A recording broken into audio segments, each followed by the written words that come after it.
This morning, I want to talk about poop. Now, I'm not going to be distasteful.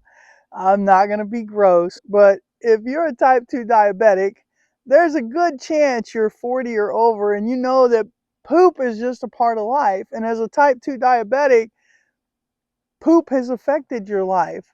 Either too much poop or too little poop, depending on your situation. And I've experienced both. Now, what made me want to talk about this? Well, we'll blame it on my brother-in-law and one of my best friends in the world, Doug. Um, Doug is also a type 2 diabetic, diagnosed about, I want to say 2 years ago. And I found the Mastering Diabetes program back in May, and I told him about it, but at that time I'd only been doing it for 2 weeks, and although I'd had great results, yeah, he was just going to kind of wait and see how things went for me before he made any major changes. So 3 months in, he, we talked, and I'm doing great, making a lot of improvements. And so he listened to the Mastering Diabetes audiobook and started asking a lot of questions. And definitely one of the first things that came up with him in the beginning that he asked about and asked about a couple times was poop. So I'm thinking that if that's one of his questions and concerns, that, probably you have questions about poop and the Mastering Diabetes program. So, like I said, I'm not going to be tasteful. For those of y'all who are new here, hi, I'm Salty, and I've gone bananas reversing type 2 diabetes using the Mastering Diabetes program, low fat, whole food, plant based. Boy, my tongue gets tied up on that. And but back to poop, because that's what we're here to talk about. My brother-in-law does not know about my YouTube channel. He just knows I'm doing Mastering Diabetes.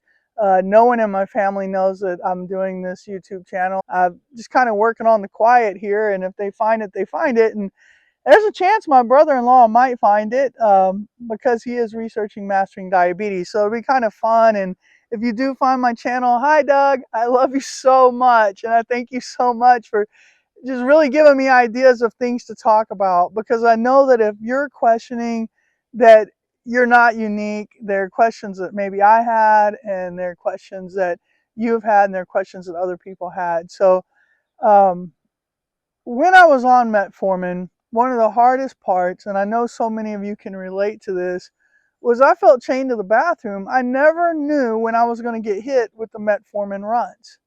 I was either having the runs or I couldn't go at all. Sometimes I'd go to the restroom once in 5 days, like once a week, and that did not feel healthy.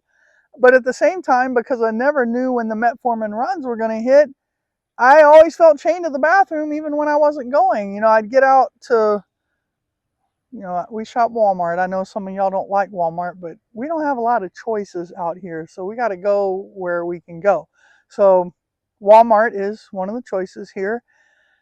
And I'd get into Walmart and I'd get way on the other side of Walmart and then be feeling like I was running for the bathroom, hoping that I didn't have an accident. And, so it got to where I didn't want to get too far from the restroom because I never knew when it was going to hit.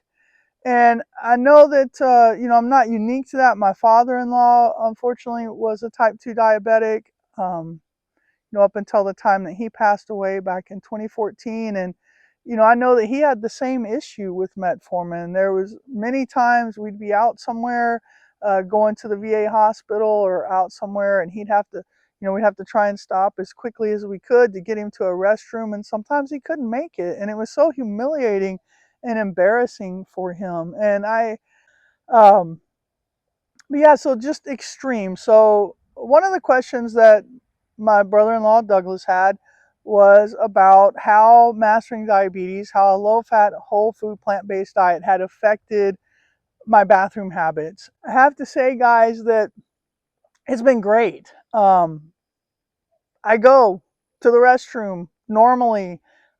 Well, what is normal, really? It wasn't normal for me, and maybe it's not normal for you. But, now that I have so much fiber in me, so much plant-based fiber, I mean, I'm going to the restroom 2-3 times a day, but not in the metformin, oh my gosh, I can't leave the house kind of way. It's more like, I don't know, it's just natural. Like everything's natural and it feels so healthy and cleansing. And spoke with my brother-in-law. He just started the Mastering Diabetes program this past Monday, which would have been, oh, today's the 17th. So I think it was the 11th. So August 11th. So he's, 3 months behind me. And within a few days, he said that he had gone from, kind of the once a week pooper to, he's going regular now, and he's very excited about that because he never felt healthy before with it. So sorry, Doug, sharing your poop habits, but I'm sharing mine too. And if you find my channel, I think it's relevant. I don't think we're the only ones concerned about our diabetes pooping habits. Anyway, guys, it's great. It's just really great. And when you get there, you'll understand why just regular poop, healthy feeling poop, is so freeing. Um, I've had ulcerative colitis. I was diagnosed when I was 14 years old, and I've been in remission now since 1996. But one of the things when I was a kid, my doctors actually told me to avoid fruits and vegetables that was going to irritate my ulcerative colitis. And by 96, I almost had my colon removed because I was hemorrhaging so badly and it would not come under control. And that's a whole nother story, but I did end up in remission. I've been in remission since 1996. And that experience is also one of the things that led me to start questioning doctors more back then.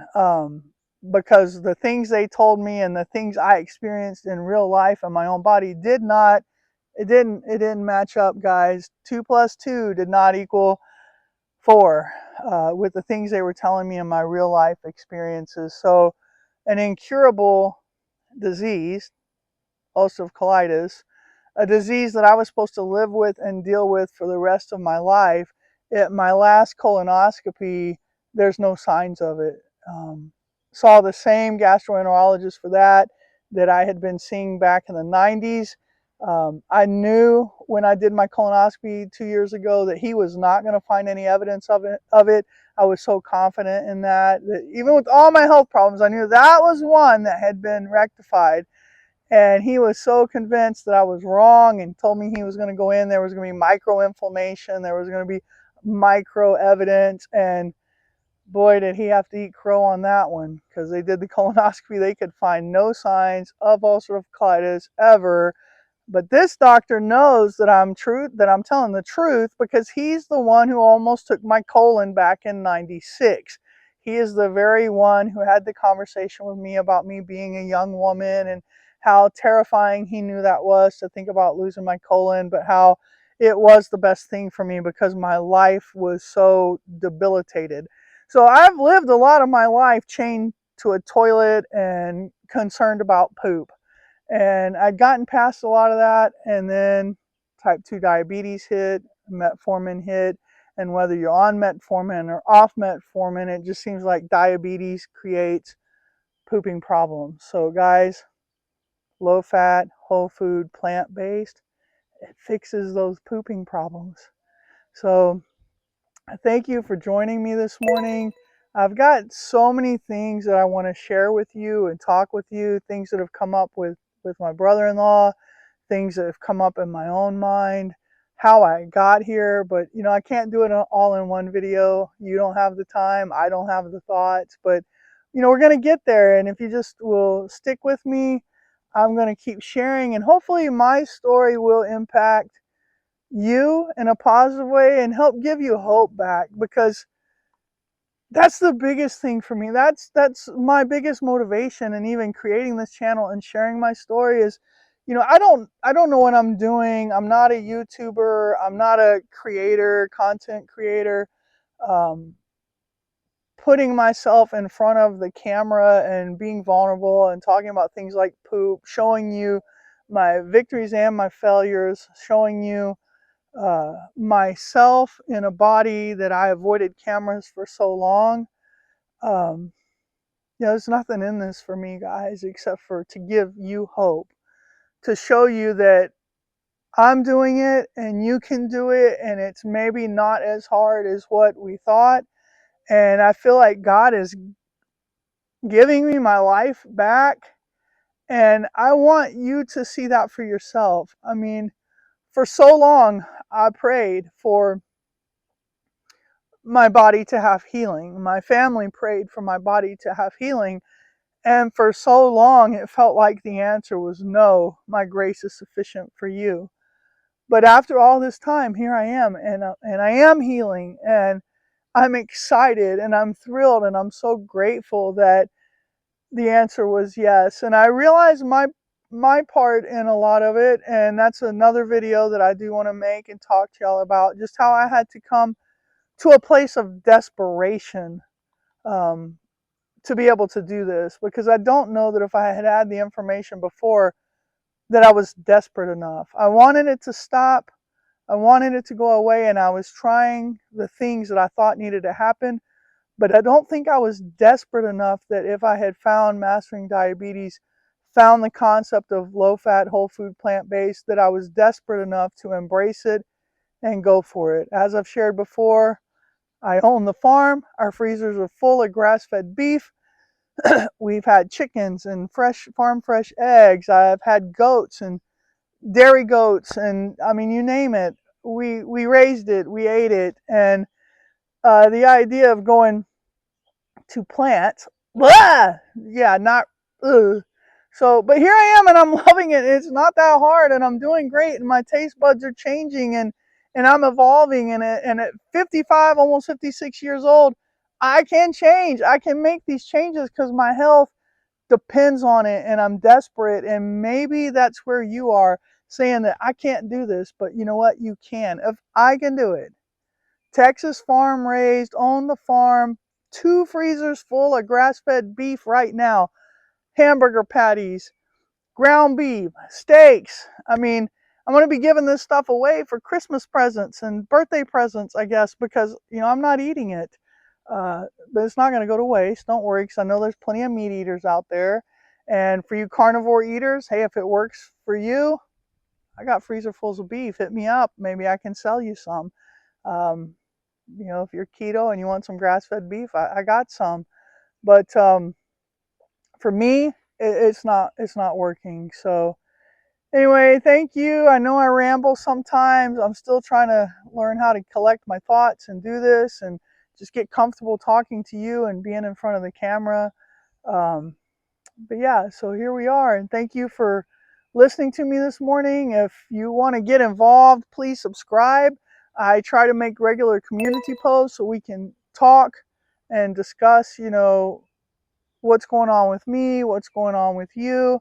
I want to be there. I want to hear about your journey. I want to help support you.